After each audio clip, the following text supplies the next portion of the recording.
que dans les vestiaires, ça n'a pas chanté, il y avait de la frustration. Ouais. On s'en bourgeoise un peu, non, je plaisante.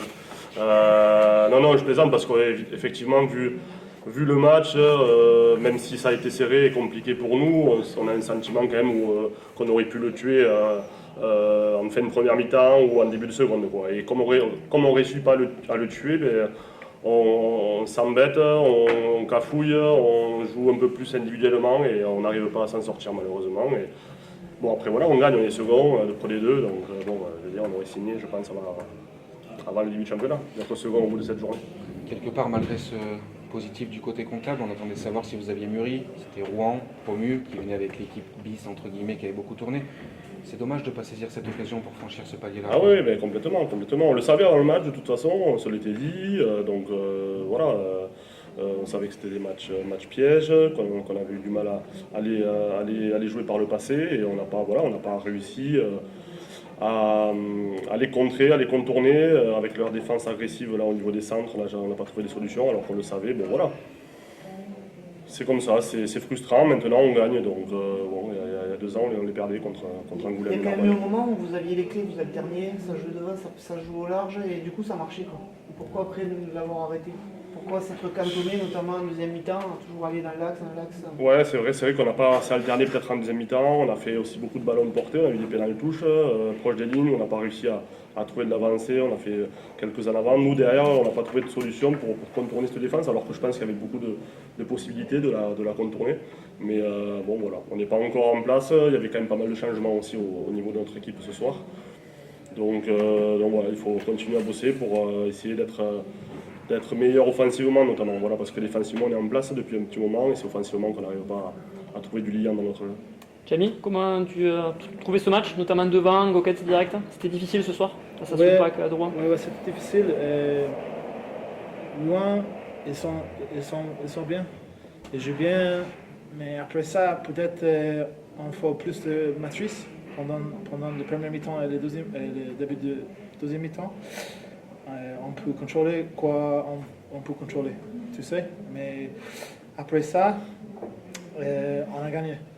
Donc c'est 4 points, peut-être la dernière action, peut-être 5, mais c'est 4. Donc maintenant, c'est Biarritz, à Biarritz. Donc ça, c'est le prochain but. Donc le focus maintenant, c'est où, semaine prochaine.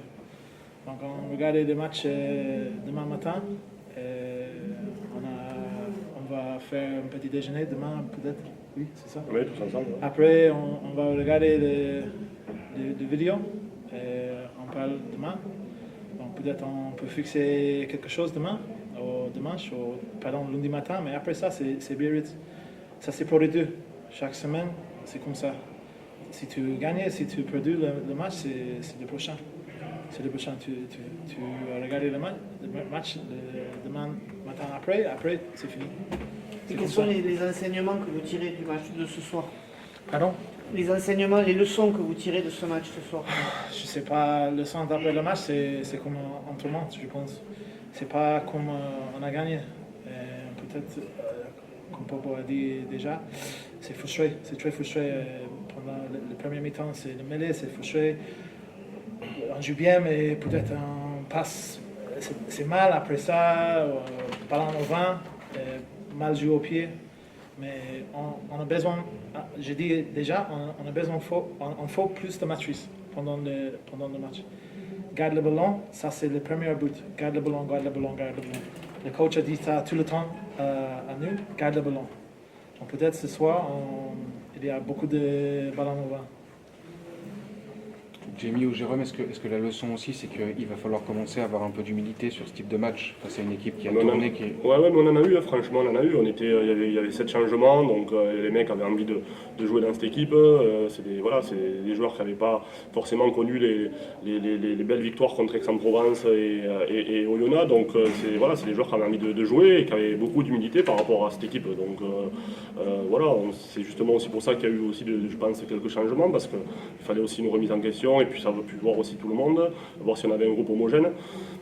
Voilà, il nous a pas manqué grand-chose ce soir. Hein. Je veux dire, si on marque un essai en début de seconde mi-temps, je pense que le match il est plié. Peut-être qu'après, on se libère un peu plus et on arrive à accélérer et à bien les battre. Mais voilà, on n'a pas eu ce petit truc qui nous a permis de marquer cet essai et on s'est embêté jusqu'à la fin. Quoi. Parce que ça a été un peu un match frustrant sur le terrain.